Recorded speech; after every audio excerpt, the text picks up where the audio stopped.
بسم اللہ الرحمن الرحیم۔ السلام علیکم ورحمۃ اللہ وبرکاتہ۔ تمام دیکھنے اور سننے والوں کو میرا تہہ دل سے سلام۔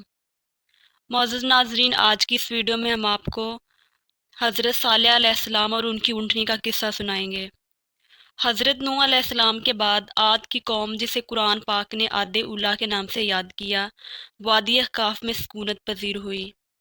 عاد اصل میں ایک شخص کا نام ہے جو نوح علیہ السلام کی 5ویں نسل اور ان کے بیٹے سام کی اولاد میں سے تھا۔ پھر اس شخص کی اولاد اور پوری قوم عاد کے نام سے مشہور ہو گئی۔ اللہ تعالیٰ نے ان کو دنیا میں ہر قسم کی سہولتیں اور آسائشیں دے رکھی تھی۔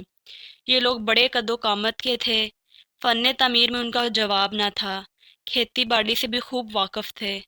فارغ البالی، خوشحالی اور قوت و طاقت کے گھمنڈ نے انہیں اللہ تعالیٰ سے باغی کر دیا اور انہوں نے بت پرستی شروع کر دی۔ وہ خود ہی بت بناتے اور ان کی پوجا کرتے اور ان سے مرادیں مانگتے۔ اللہ کا شکر ادا کرنے کی بجائے وہ یہ سمجھنے لگے کہ یہ سب ان کے بتوں کی مہربانی ہے جن کی وہ پوجا کیا کرتے ہیں۔ اللہ تعالیٰ کو جو گناہ سب سے زیادہ ناراض کرتا ہے اور جس کو اللہ تعالیٰ نے بہت بڑا ظلم قرار دیا ہے، وہ شرک ہے۔ وہ قوم بھی شرک اور تکبر میں اس قدر آگے نکل گئی کہ اس نے اپنے آباء و اجداد کا سنایا ہوا طوفان نوح علیہ السلام کا واقعہ بھی بھلا دیا۔ وہ یہ بھی بھول گئے کہ اللہ تعالیٰ نے حضرت نوح علیہ السلام کی قوم کو کیوں ہلاک کیا تھا۔ جب بھی کوئی قوم شیطان کے جال میں گرفتار ہو کر گمراہ ہوئی، اللہ تعالیٰ نے ان کی ہدایت کے لیے انہی میں سے ایک نبی بھیجا تاکہ انہیں سیدھے راستے کی طرف بلائے۔ حضرت ہود علیہ السلام بھی اللہ تعالیٰ کے برگزیدہ نبی تھے جنہیں اللہ نے اس قوم کی ہدایت کے لیے بھیجا اور نبوت سے سرفراز فرمایا۔ آپ نے اپنا فرض ادا کرتے ہوئے عاد کے لوگوں کو ایک اللہ کی عبادت کی طرف بلایا اور شرک سے روکا۔ بدقسمتی سے آپ کی قوم نے بھی آپ کی بات نہ مانی اور ان پر اللہ تعالیٰ کا عذاب سرخ آندھی کی شکل میں آیا۔ اللہ تعالیٰ نے اب کی بار بھی اپنے نیک بندوں کو اس عذاب سے بچا لیا اور حضرت ہود علیہ السلام کے ساتھی حجاز اور شام کے درمیان وادی کرا کے میدان میں آباد ہو گئے۔ شروع میں یہ قوم عاد ثانیہ کہلائی، لیکن بعد میں اپنے کسی بزرگ کے نام پر اس قوم نے اپنا نام سمود اختیار کیا۔ یہ لوگ بہت طاقتور تھے، مضبوط عمارتیں اور پہاڑوں کو تراش تراش کر گھر بنا لیا کرتے تھے۔ حضرت ہود علیہ السلام کی وفات کے بعد یہ قوم بھی شیطان کے بہکاوے میں آ کر پچھلی قوموں کی طرح بت پرست ہو گئی۔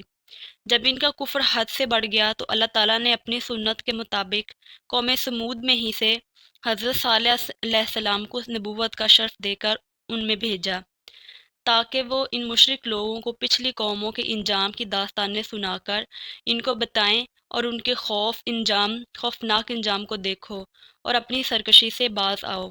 کہیں ایسا نہ ہو کہ تم بھی اللہ تعالیٰ کے عذاب میں گرفتار ہو کر ان قوموں کی طرح دنیا سے ہمیشہ کے لیے نیست و نابود ہو جاؤ۔ حضرت صالح علیہ السلام نے اپنی قوم کو جمع کر کے برے کاموں سے بچنے اور ایک اللہ کی راہ اختیار کرنے کی ہدایت کی۔ آپ نے اپنی قوم کو بار بار سمجھایا، اللہ تعالیٰ کے عذاب سے ڈرایا، لیکن ان پر کوئی اثر نہ ہوا۔ سیدنا صالح علیہ السلام نے اپنی قوم سے کہا، تم اللہ کی عبادت کرو، اللہ کے سوا کوئی اور عبادت کے لائق نہیں ہے۔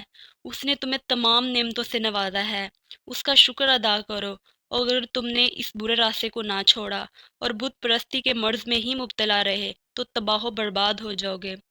سرکش قوم نے حضرت صالح علیہ السلام کو جواب دیا، اے صالح، تم پر جادو ہو گیا ہے جو تم اس طرح کی بہکی بہکی باتیں کر رہے ہو۔ تمہارا ذہنی توازن درست نہیں ہے، اس وجہ سے تم عجیب و غریب باتیں کر رہے ہو۔ قوم کے اکثر افراد تو یہاں تک کہتے کہ یہ تو ہماری طرح کا انسان ہے، ہماری طرح کھاتا پیتا ہے، ہماری طرح زندگی کے اور کام کرتا ہے، یہ کیسے نبی ہو سکتا ہے؟ انہیں سب سے بڑا تعجب یہ تھا کہ ہم میں سے ہی ایک شخص کیسے نبی بن گیا اور اس پر اللہ کا پیغام نازل ہونے لگا۔ اگر ایسا ہی ہونا تھا تو کیا ہم اس کے اہل نہ تھے؟